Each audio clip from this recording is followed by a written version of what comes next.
The Ghost Kato FS 2.7 2018 is a $1,400 bike that is pretty damn good for its price, but the one you're probably going to get is the 2020.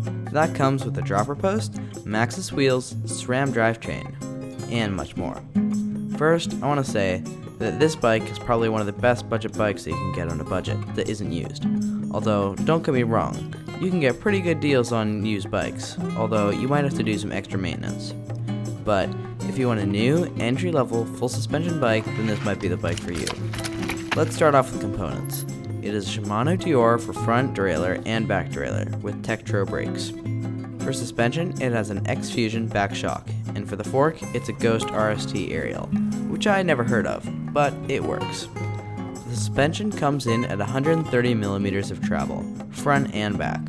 All the wheels, grips, tires, and other components are standard as Ghost components, and they work.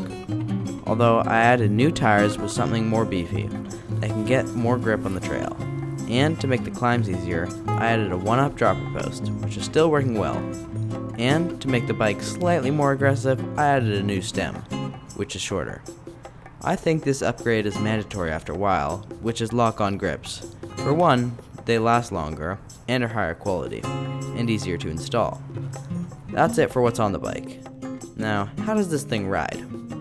Overall, I have to say it rides pretty well, but how the Ghost climbs is a different story. It climbs pretty mediocre, and what do I mean mediocre? Well, what I mean is that you'd think for 130 millimeters of travel, it would be nice and easy to climb. And for the most part, it is, but with the horse link linkage design, it gives you plenty of pedal bob. For the descents, I have to say, for a $1,400 bike, it's pretty capable. I've hit trails all over the North Shore and all over Squamish, and all of those places have pretty rough and gnarly terrain. Although it doesn't take the chunky stuff that well, but it's still pretty doable. For jumps, it works. I've been to plenty of dirt jumps on this bike. I've ridden this bike in a lot of different places, and it seems to do okay on all the stuff. I would recommend upgrading after a while so your bike can progress with you. And also, it will make things a little bit easier. Like I said before, I added a new dropper post, new tires, and a new stem. But if you get the 2020 version of the bike, you won't have to upgrade on the things that I upgraded on, because the 2020 version comes standard with decent Maxxis Forecaster tires, and also comes with standard with the dropper post, which is all good. Heck, it even comes with a shorter stem, which comes in at 31.8 millimeters long. Weight of this bike comes in at 32 pounds, or 14.5 kilograms, and that for a medium size. One of the only downsides to this bike is that it has a pretty steep head-tube angle, and the head-tube angle comes in at 69 degrees, and that's no joke.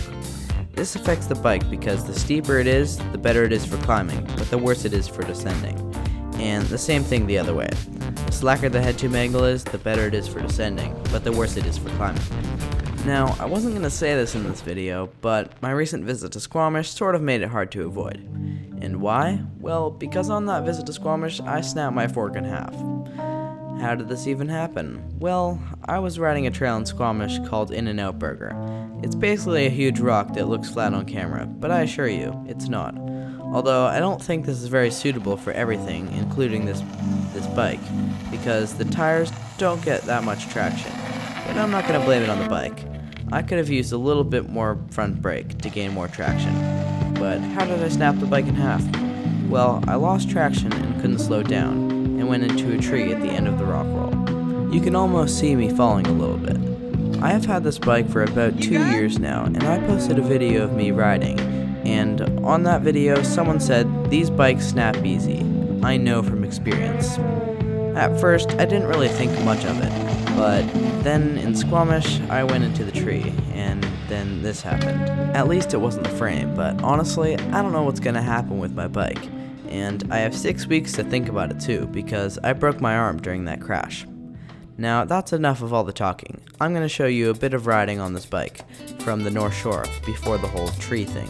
If you want to see more riding on this bike, you can check out some of my other videos on this channel, and feel free to subscribe to get notifications every time I post.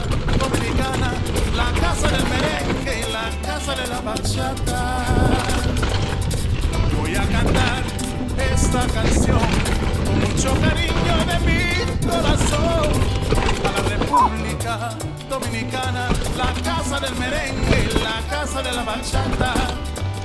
La, la, la, la, la, la, la. La casa del merengue. La, la, la, la, la, la, la. Y la casa de la bachata.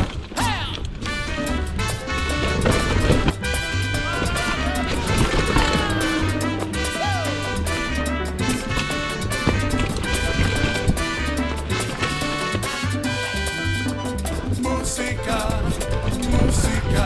Holy shit. Música, les traigo música. Música, música. Música de la República.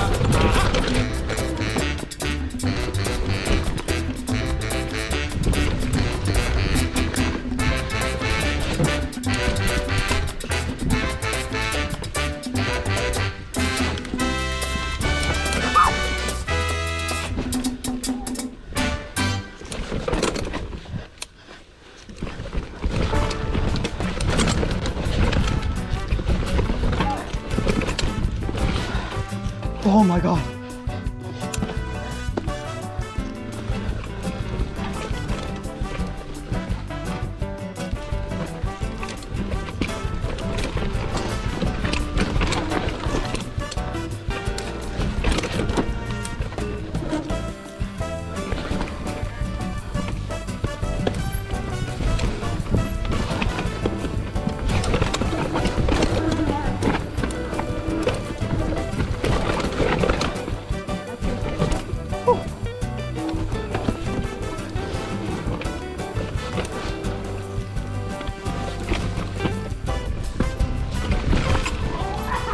Jesus, that doesn't...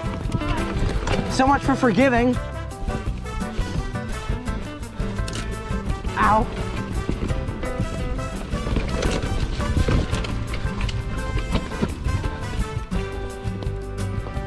Thanks for watching and have a good day or night.